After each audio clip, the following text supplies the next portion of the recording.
Hi, it's Dwyer, gamblersadvisory.com, dwyervip.com. Remember, the opinion you should follow should be your own. Just consider this video to be a second opinion from a complete stranger online. Now, I made a video just a few hours ago on the Victor Ortiz Andre Berto fight, the rematch. And of course, that video got jarbled at the end when I uploaded it. Apparently only the first part of the video got through, and so if you're seeing these thoughts for the second time, I apologize. But let me say, I have severe questions, big questions, about Victor Ortiz. I know Ortiz is still in his 20s, but Victor hasn't been fighting that much, right? Victor strikes me as a guy, too, who really has to be reminded to be defensive. I've seen some fights where Victor looks terrible defensively. You already know that Victor has been hit hard in fights because Victor has been down in fights. Not just hit hard, not just dazed, but dropped, right? The Marcus Maidana fight, Victor dropped.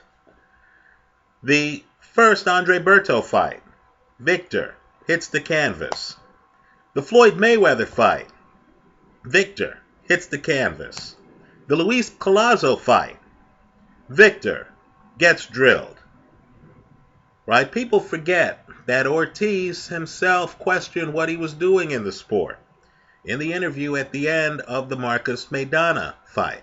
So I view Ortiz as a guy who really is a Renaissance man. Right? Ortiz, has acted in Hollywood movies.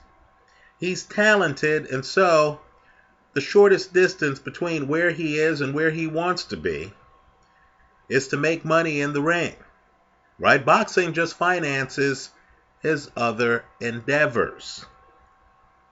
Right? Now, let's talk about Andre Berto. Andre Berto is a guy who, for some odd reason, look at his history, loves to fight southpaws, doesn't he? I really have to wonder if he lacks confidence in fighting an orthodox fighter, right? Maybe a guy in an orthodox stance just throws a left hook that's too sudden for him. Didn't he get hit with a bunch of left hooks from Floyd Mayweather? Right? Well, here is Berto again fighting a guy who fights southpaw, but who I believe is right-handed. Sadly, Victor Ortiz doesn't have the Terrence Crawford, Tyson Fury skill set to just come in and fight righty against a guy who prefers to fight southpaw.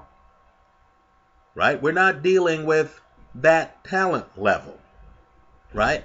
Well, the thing with Andre Berto is Andre Berto gets hit too much himself.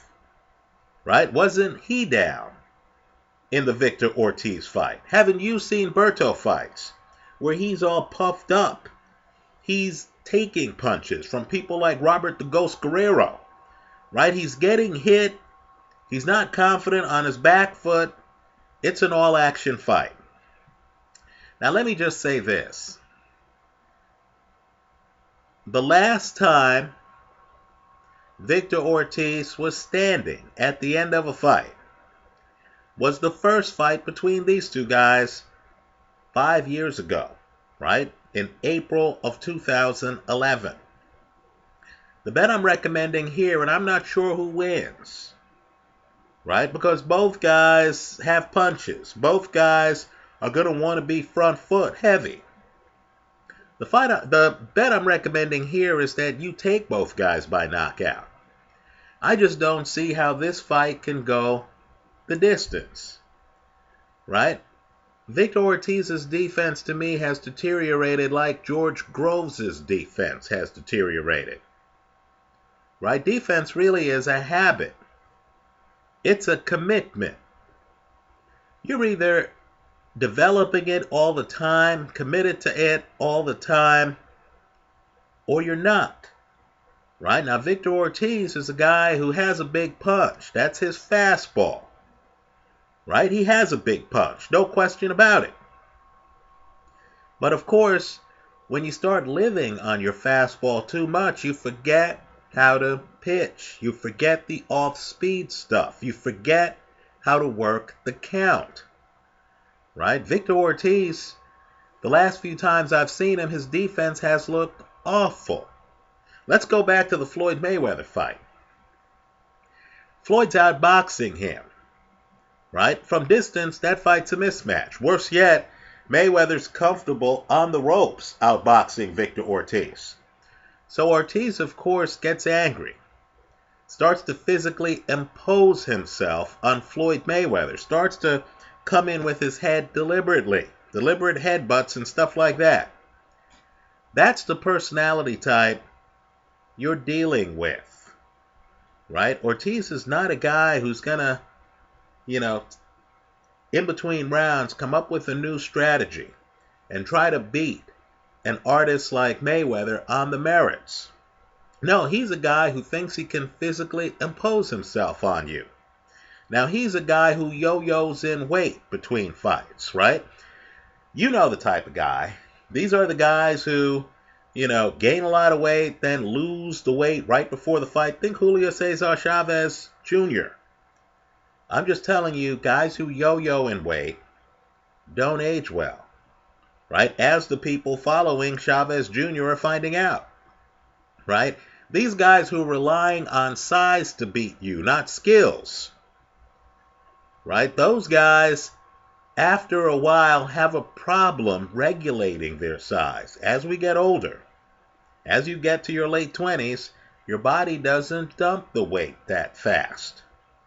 Right? So to me, just in terms of his level of conditioning, I question whether Victor Ortiz is going to be able to last the distance with Andre Berto. Also his mindset, right? Having not gone the distance for 5 years, I get the feeling Ortiz is going to come in. He won the first fight. He knocked Berto down. I think Ortiz is going to come in looking for a KO. Looking for something dramatic to recharge his career. Right? Likewise, I think Andre Berto is going to come in. He just fought Mayweather, who he couldn't find in the ring. Right? Even when he had Mayweather in the corner, Mayweather's darting around, and poor Berto looked lost. Right? Floyd should have given him a map of his location between rounds. Berto couldn't find him. Here, Berto's going to find a guy who he could find in his sleep, right? Because Ortiz is going to be right in front of him. Neither guy is going to be using a lot of lateral movement. So I'm expecting these guys to fight this in a phone booth. I'm not expecting a lot of hesitation here from either guy. I think both guys are living off the belief in their punches, that they could end fights at any time. I think Berto sees a guy, Victor Ortiz, who's been out of the ring a lot and whose last few opponents haven't been world class. I think Ortiz sees in Berto a guy he knows is going to be right in front of him who he's already beaten. So, right, for riskier bettors, if you have a high risk tolerance, I like both guys by KO. Right? Get all 12 rounds. Don't fool around with over-unders. Right? This fight might well be a 10-round fight. I was on boxrec.com trying to research it, and they don't have the number of rounds listed. Right? If it's 12 rounds, the chances of it ending inside the distance are even greater. But I do believe even if it's 10 rounds, I believe this fight ends inside of the distance. If you're a more cautious bettor, if you're a little bit more conservative, then play the odds the casino gives you. Take the underdog simply to win the fight, whoever that is, and take the other guy by KO. This way, if it goes the distance, you still have a chance to win the bet if the underdog comes through on the scorecards. Right? But me personally, I don't think it goes the distance. I think these two guys are going to meet in the middle of the ring.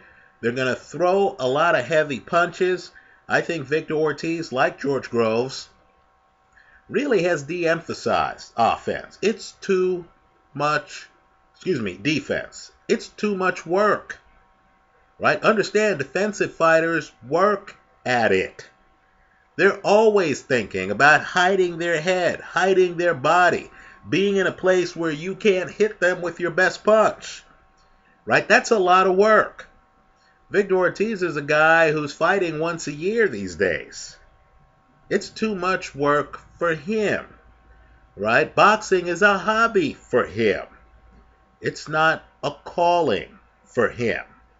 Right? So I think Victor Ortiz is going to come in there just trying to get inside, out-muscle Andre Berto.